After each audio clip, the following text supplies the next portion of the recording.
Bismillahirrahmanirrahim. Assalamualaikum warahmatullahi wabarakatuh. Alhamdulillahirrabbilalamin. Ashhadu an la ilaha illallah wa ashhadu anna Muhammadan abduhu wa rasuluh alladzi la nabiyya ba'da. Subhanaka la ilma lana illa ma 'allamtana innaka antal alimul hakim. Rasa syukur atas nikmat Allah Subhanahu wa taala, atas limpahan rahmat, nikmat dan karunia-Nya, kita semua di awal bulan Ramadan sampai di akhir bulan Ramadan semoga ada dalam keberkahan Allah Subhanahu wa taala.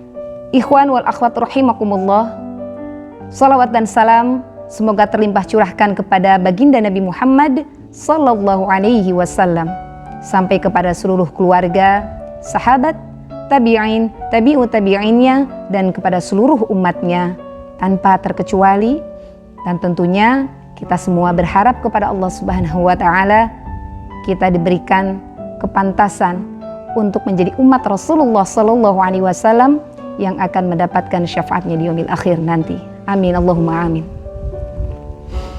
Akhwat wal ikhwan rahimakumullah, pada kesempatan kali ini kita bersyukur atas nikmat yang tiada terkira, yaitu nikmat iman dan Islam. Masih diberikan kesempatan di bulan suci Ramadan ini untuk menghirup udara, kesejukan Ramadan, dan keberkahan yang begitu luar biasa yang tidak bisa kita temukan di bulan-bulan sebelumnya. Menjadikan Al-Quran sebagai syafaat bagi keluarga kita. Tema yang begitu luar biasa karena sesungguhnya Ramadan bukan hanya bulan puasa saja. Banyak penyempitan makna yang terjadi ketika mendengar bulan suci Ramadan. Kita langsung ingat bahwa Ramadan adalah bulan puasa. Tidak salah memang, hanya saja terkadang terjadi penyempitan makna, difahami bahwa Ramadan hanya sekedar puasa.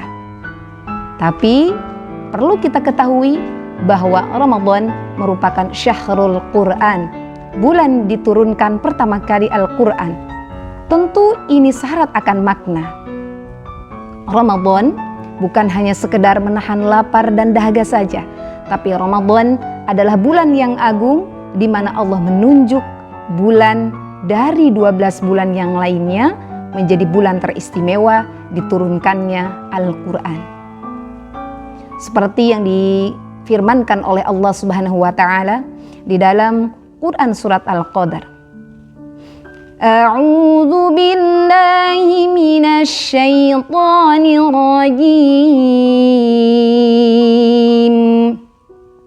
Inna anzalnahu fi lailatul qadr. Wa ma adraka ma lailatul qadr.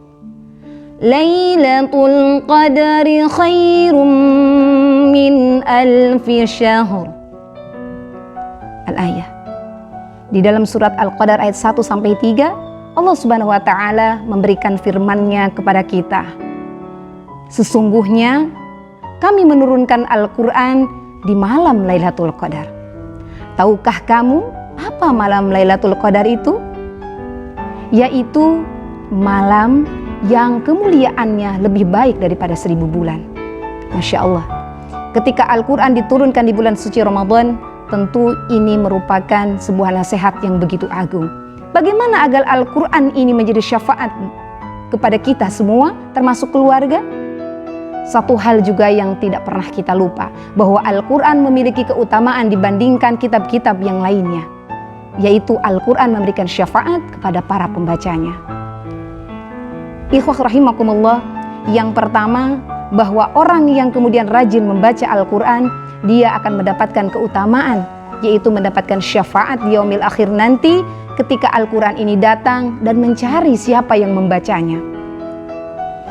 Seperti yang diriwayatkan oleh Imam Muslim, disampaikan bahwa Nabi Shallallahu Alaihi Wasallam bersabda, bacalah Al-Quran karena sesungguhnya kelak Al-Quran ini akan datang kepadamu di hari kiamat. Dia akan memberikan syafaat kepada pembacanya. Masya Allah. Bahkan kalau kita mengetahui keutamaan membaca Al-Quran, tidaklah kemudian alif lam mim dikatakan satu huruf, tetapi alif 1 huruf, lam 1 huruf, mim 1 huruf. 10 kebaikan minimal yang didapatkan terlebih di bulan suci Ramadan. Kemudian ikhwah fillah rahimakumullah, Al-Quran ini akan menjadi syafaat kita untuk bisa memasuki syurga Allah Subhanahu wa Ta'ala.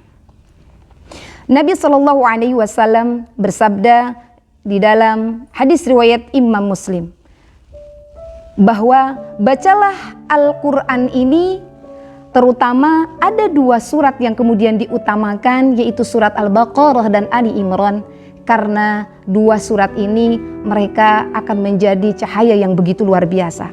Pada hari kiamat nanti 2 surat ini akan menjadi cahaya sinar matahari, bahkan bisa diibaratkan seperti 2 ekor burung yang kemudian mengepakkan sayapnya. Ini luar biasa, Masya Allah. Maka tentunya di samping membaca Al-Quran, ikhwah fillah rahimakumullah, bahwa mengamalkannya menjadi aspek yang juga sangat penting sekali.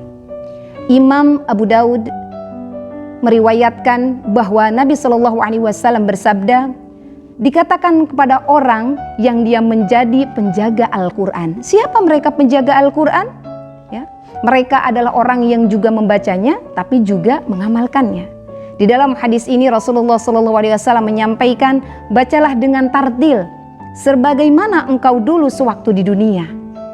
Membacanya dengan tartil. Nanti Al-Quran ini akan menyampaikan hal tersebut kepada orang-orang yang membacanya di dunia. Bahkan kedudukan kita kelak nanti di akhirat adalah sejauh mana kita menghafal dan membaca Al-Quran, di mana kita berhenti membaca ayat tersebut, disitulah keagungan kita. Kemudian yang selanjutnya, bahwa Al-Quran merupakan penjaga dari hisab yang buruk.